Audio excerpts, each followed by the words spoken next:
Hi, welcome back to my channel, Beautiful Minutia. If you're new here, my name is Tiffany, and today is an exciting day because first of all, it's my August wrap up. Although I guess it's not the exciting part. The exciting part is we have come to the conclusion of my summer book bingo. So I'm going to share with you the results of my summer book bingo board, whether or not I met my goals there, and then we're also going to do the drawing for the giveaway associated with the bingo board. So if you're new here, I created a summer book bingo board in June to go for June, July, and August. On that board, I had 24 prompts ranging from all kinds of different genres. So anytime anyone got a bingo on the bingo board, they were entered into a giveaway for $20 to the online book retailer of their choice. My goal was to black out my summer book bingo board, which means that I filled every single space. And if I did that, it would mean that I read 24 books. But also, I told myself for every bingo that I did get, I was going to give myself $5 to spend specifically for books. I was getting pretty down to the wire there and wasn't really totally sure whether or not I was going to make it and black out my board. So in case you were wondering, I made it. I did black out my board. I had to substitute one book for a slightly shorter one to make it happen, but I did do it. So I'm just gonna do like a quick recap of the books that I read for the prompts in case you care. And even if you don't care, it's still here. So I had two 5-star prediction spaces. I have a 5-star prediction video that I made earlier this year, and I'm failing miserably at getting through that list. So that was on there. And for that, I read For the Children's Sake and then Night. For classics, I had 2 spots for that. I fulfilled those prompts with The Mayor of Casterbridge by Thomas Hardy and The Death of Ivan Ilyich by Leo Tolstoy. For a series continuation, I put Siege and Storm. I read the entire Shadow and Bone trilogy this summer. I had a spouse pick. My husband picked for me to read The Great Divorce by C.S. Lewis. I had 2 summer vibe spaces. For one of those was a read aloud with my daughter, Thimble Summer by Elizabeth Enright, and then the other one was Treasure Island by Robert Louis Stevenson. I had 2 nonfiction spaces. For those, I did Tortured for Christ by Richard Wurmbrand and The Power of Prayer by Charles Spurgeon. For my fantasy space, I put Ruin and Rising by Leigh Bardugo. I had 2 middle grade spaces. For one of these, I put The Golden Key by George MacDonald, and then the other one was Front Desk. For the tome space, I was hoping to put Les Mis, but I did not finish that by the end of August, so instead I put Flashback, which is a Keeper of Lost Cities book, but it's close to 900 pages long, so I'm counting it.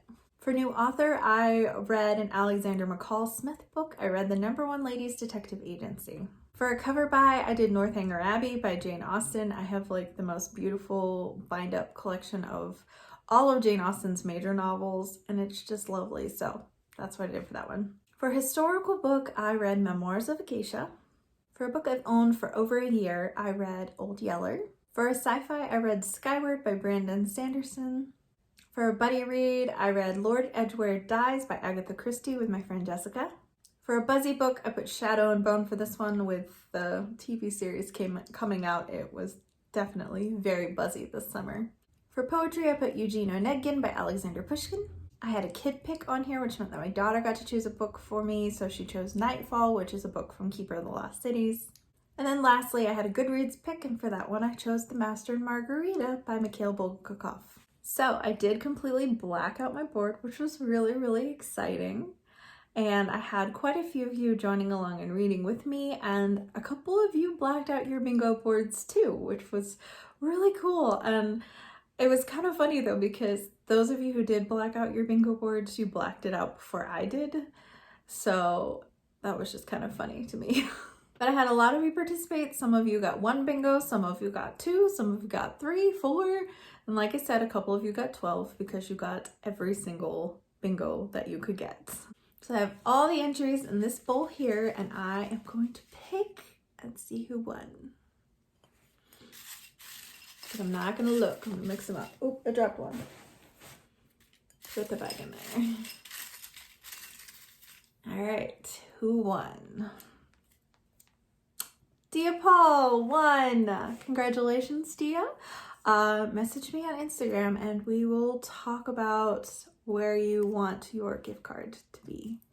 Also, for those of you who are wondering, I have already spent my bingo money.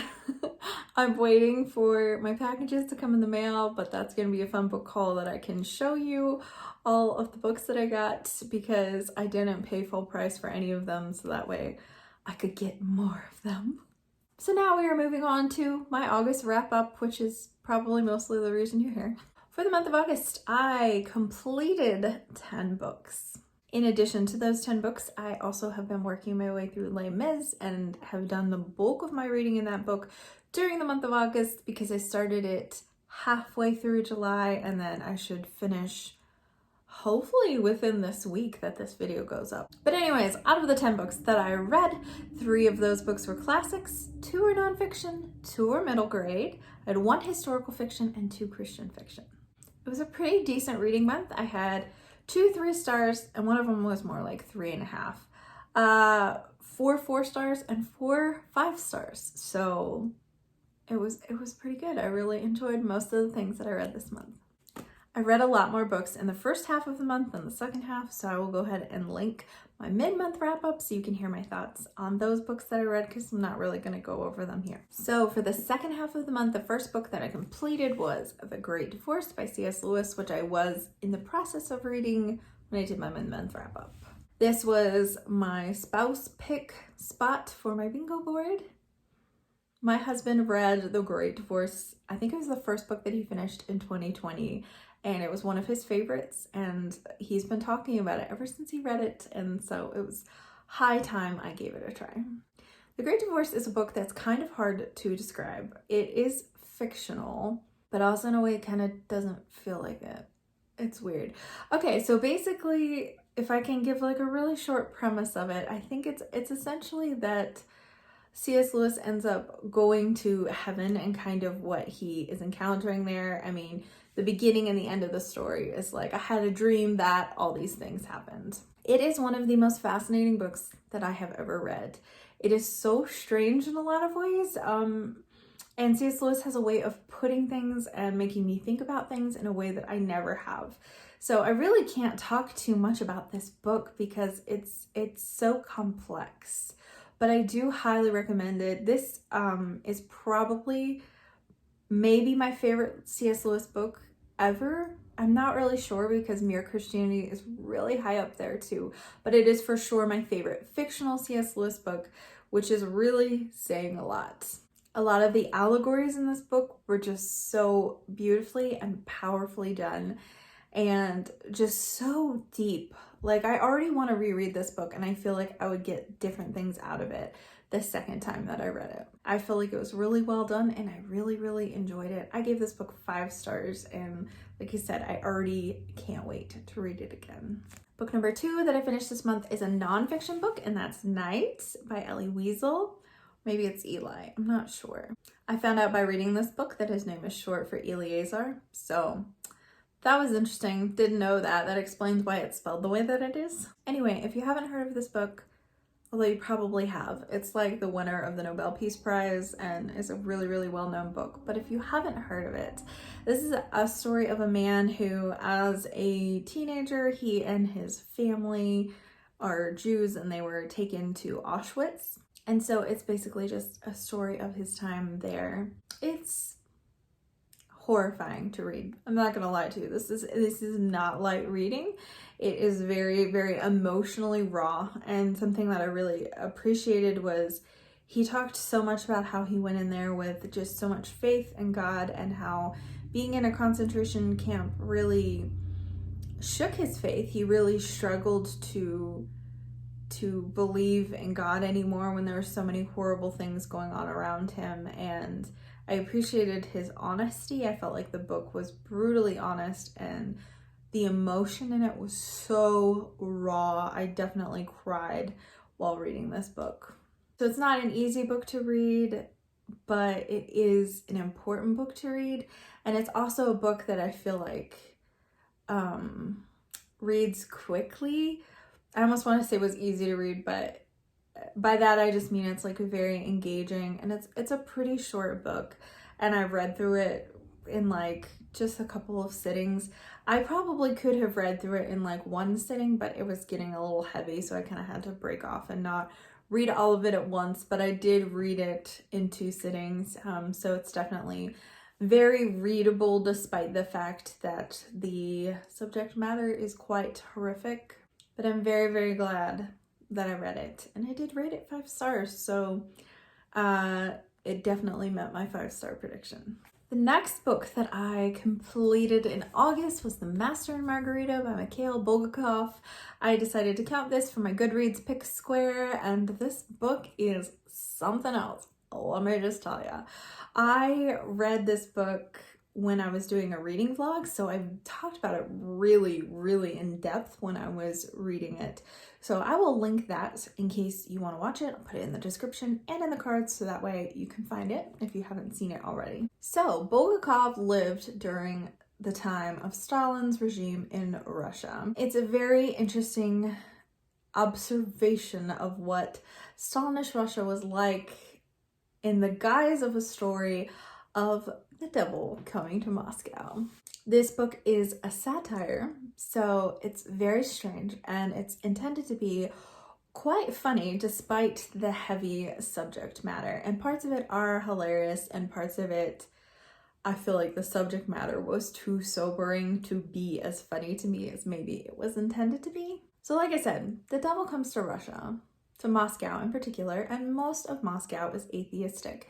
So not only do they not recognize the devil and all the things that he and his group of buddies are doing, but they don't even believe in the devil at all. This just further enables the devil to make all kinds of trouble and kind of be undetected in that. He comes as like a black magician and does some shows and basically kind of reveals the hearts of people in Moscow. While he is around, you find that a lot of people start disappearing or dying or are sent to mental institutions if they get wise to what he's doing. And so it was just a very interesting parallel to Stalin. It is so interesting since I have done a little bit of research, not extensive, but a little bit of research into Bulgakov's life, how much of this book is actually autobiographical. Bulgakov being very similar to the Master, and then his third wife is very similar to Margarita in the role that she plays in this book. Probably one of my favorite quotes from this book, and is a very famous one, is manuscripts don't burn. And that was just like a testament that, you know, it's interesting because he was unable to get this book published during his lifetime. He wrote this during the 20s and 30s in Russia, and it wasn't published until I believe the late 60s after Stalinist was no longer in power, because if he had this published during his lifetime would have been quite a bit shorter. But yeah, so much of this book, it's so weird. It's so weird. Just, I don't know, like some of the stuff that the devil does, and then the people that he has with him, one of which is a giant talking black cat named Behemoth. And I don't know, parts of it are hilarious and parts of it are just plain weird and feel like a fever dream. And so it's a very strange book, but I think that the more that I learn about Stalinist Russia, the more I would get out of this book. So I did enjoy reading it, and I think I would like to reread it after I have done more research into the time period. But I gave this book 4 stars, and I'm really happy that I read it despite how weird it was and kind of some of the wonky spirituality in it.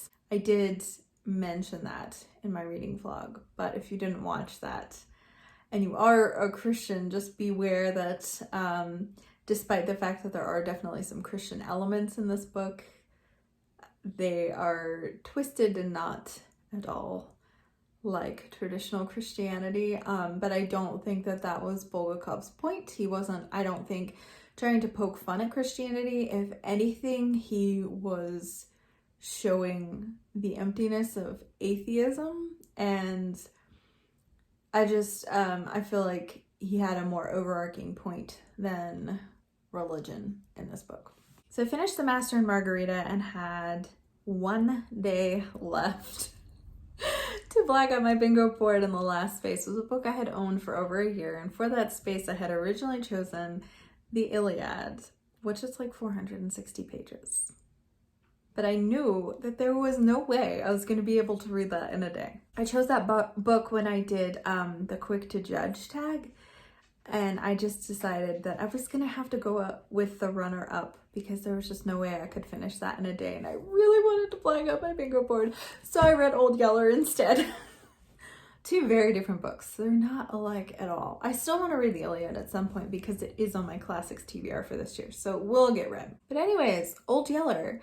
I had seen this movie many times growing up, so I was aware of what I was getting into. So I just knew.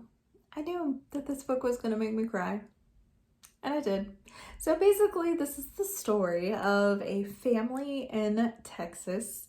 And so there's a mother and a father, and then 2 boys. The oldest boy, Travis, is 14, and the younger boy, Arliss, is, I think he's like 5. He's pretty young. So the father has to leave to go somewhere else in Texas. I forget exactly where, but he has to like sell cattle or do something to make money for his family. So he leaves, and Travis is basically in charge and has to take care of his family and do all the things that his father normally does. Out of nowhere, this large, scrappy, stray dog just latches onto their family and decides he's going to be a part of their family and he's going to live with them. And Travis does not like him because he's very much a troublemaker. But as you can imagine, over time, this dog, who Arliss claimed as his own, actually ends up becoming really pretty much Travis's dog. And it's such a wonderful story, even though it made me cry. It was more well written than I thought it would be. The movie's very true, I feel like, to the book overall. But there's so much written about like the lifestyle of them during this time period, and then also just like beautiful descriptions of what the land around them is like, and I wasn't expecting that. This book takes place in the 1860s, so life was definitely very different back then, so there's a lot of kind of like pioneer / homesteading elements that I really enjoyed reading about. It was a short little book, so it was definitely possible for me to get through it in a day. And I did, and really loved it and rated it 4 stars. Well, that is it for my August wrap up. Like I said, I didn't read a lot of books the second half of the month. I only completed 4, but also throughout that time period, I read hundreds and hundreds of pages in Les Mis. That book is like 1,400 pages long, so I have been plugging my way through, but I read a lot of Les Mis in August as well, so if you've been watching my vlogs, I feel like Les Mis makes an appearance in pretty much every single one of them. Eventually, I will finish it and give you my final thoughts. So if you participated in my summer book bingo, thank you so much. It was so fun to see all of your entries on Instagram, see what you guys have been reading for it. It has just been a blast to do it with a group of you people. Like, I initially created it for myself, and I was like, oh, I'll make it available to other people. Yeah, and I'll tack a giveaway onto that. But it was just so much fun, and I was surprised at how many of you jumped in and took part in it. So I'm feeling like I'm gonna have to do this again sometime because it was just so fun to do it with all of you. So that's it for this video.